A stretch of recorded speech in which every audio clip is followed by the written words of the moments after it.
Hola my beautiful darlings, thank you so much for joining me. Today we're going to talk about one of the less glamorous parts about being a PA. I love being a PA. I'm pretty sure you're going to love being a physician assistant if you don't already. But there's one thing that I don't love, having to apply for your state licensure.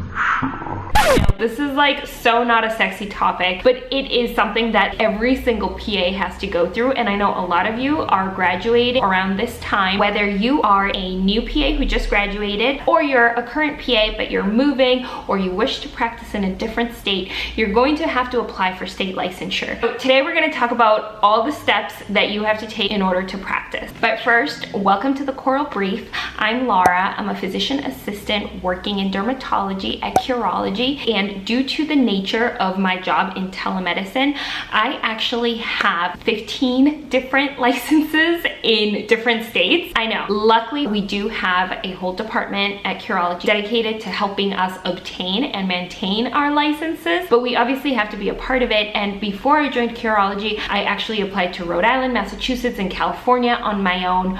And this process is painful because every state has its own requirements, its own process, its own timeline, its own fees, which we'll talk about as well. If you need a buddy to get through this, we can do this together and make this process less traumatic. There are 4 things you need to do in order to start practicing as a physician assistant. So let's go through these briefly before we jump into each one. The first thing you need to do is become nationally certified by the NCCPA. Then you need to obtain a license at the state where you want to practice. You also need to obtain an NPI number and then your federal DEA number. Getting all of these squared usually takes around 2 to 3 months depending on the state where you're applying to. All right, so now are you ready?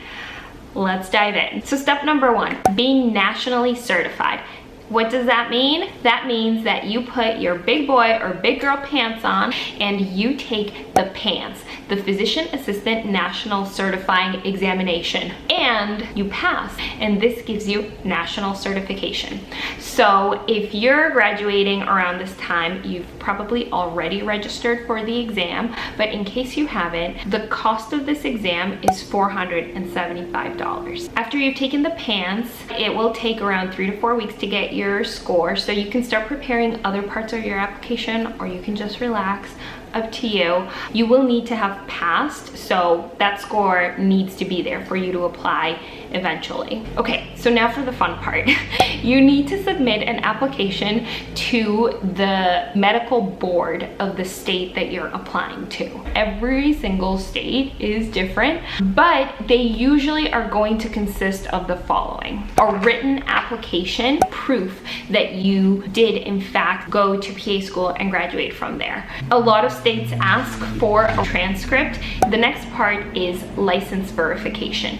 And this is not your first ever license, then you do need to provide verification of every other license you've ever held. Next part is a photograph. Basically, it's like passport photographs. I always look terrible in these photographs. I think it's because you're not allowed to smile, and I don't know what to do with my face in front of a camera if I can't smile. Hopefully you have a better poker face than I do and you won't look as awkward. So remember the PANCE that you took a few weeks ago. Once you get your scores, you need to log into your account and you need to make sure that these scores get sent to the state that you're going to be practicing in. These are like official scores. They'll get sent directly to the state board that you're applying to. The next step isn't required in every state. So again, make sure that you're obviously looking at your state requirements. But for California, you need to get your fingerprints taken. I had never had to have this done in any of the other states, but I've gotten so many more licenses at this point. I realized that a lot of states require this actually. California specifically has 2 options. If you live in California, there's a lot of live scan locations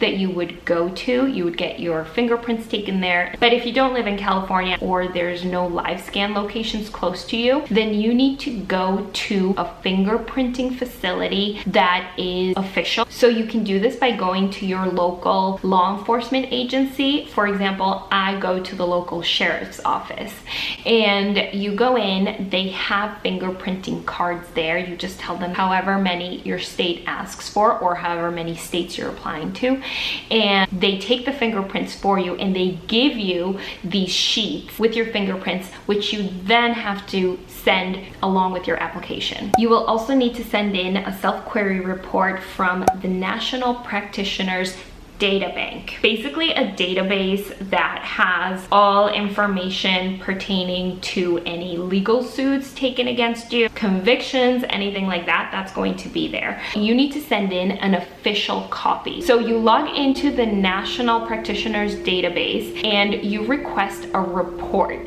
of yourself, and that report gets sent to you. Now, here's the really important thing. When that report arrives at your house, it's sealed, it's official, you cannot open it. You have to send it in the sealed envelope to the state board. If you open it, then it's void. So if you really are dying to see what's in that report, make sure that you order 2 copies and keep one for yourself. I think they're only like $4 each. Just make sure that you retain 1 sealed copy to send in to the state board. I've done this enough times to know that some states also require letters of verification or letters of recommendation. I hate asking for letters of recommendation, but what are you gonna do? It's like required. Some states even require 3 letters of recommendation from previous employers or previous supervisors. So don't burn any bridges.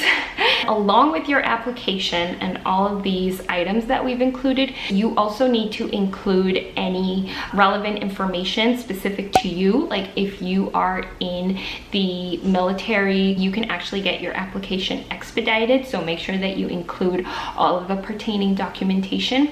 If you have ever had your license revoked or you have had any malpractice suits, you'll also want to include any documentation along with that. All right, and now let's talk about payment for your application. Every state has different fees, but it usually is upwards of $100 or $150. California, for example, has a $200 application fee. And if you didn't get your fingerprints taking it a live scan and you're sending in the fingerprint cards, then you will also need to pay for those to be processed. So then it goes up to like $275 or something. All right, my darlings, so we've talked about getting your NCCPA certification. We've talked about applying to the state for licensure. So the next thing you'll need is an NPI number. So what is an NPI number and what is its purpose? This is the National Provider Identifier, and it's exactly what it sounds like, 10-digit number that is specific to you, and it's used to identify you in the healthcare system. To your payers, your patients can also find you that way. The good news is that obtaining an NPI number is free. All links are below, by the way. All right, so that's step number 3. And the last major thing you need to do in order to be able to see patients and prescribe medications is obtain your federal DEA number. So this number is assigned to you in order to be able to prescribe controlled substances. You do need to have obtained your state license for this step. Like, it already needs to be approved. I think it's the same case for an NPI number. So that's why you kind of like have to stagger these, and it takes a few months in order to have all your ducks in a row. All the steps are outlined on the website when you go in and make an account. This is kind of like that last step. It's pricey. It's going to cost $731. So on average, you want to have around $1,500 for after graduation in order to get your license. I was not expecting this, and then I did find it to be quite pricey, especially because most of us graduate PA school, we're broke, we haven't been working for like at least 2 years, and then you have to like shell out a lot of money, like over $1,000 in order to get all this squared. Here's the good news. Most places will reimburse you for this once you start working. So keep all your receipts. When I started working, I was able to submit everything and I was able to get all my money back, which was really, really nice. So definitely do that. Lastly, I want to mention that it really helps to be organized throughout this process and pretty much for the rest of your career, because you're going to be accumulating CME hours. You want to keep a track of those. Definitely find a way to keep yourself organized. I'm not organized by nature at all, but having something pretty to put my things in really helps. So I hope that wasn't too painful. Remember, this is just one more hurdle to get through. You have time to do it. Save your receipts, stay organized, stay positive, and have an amazing long summer right out of PA school, because you graduated, you're gonna be a PA, and you're gonna love it. Let me know if you have any questions. Thank you so much for coming to hang out with me. Like and subscribe so that we can do this again, and I'll see you guys later. Bye.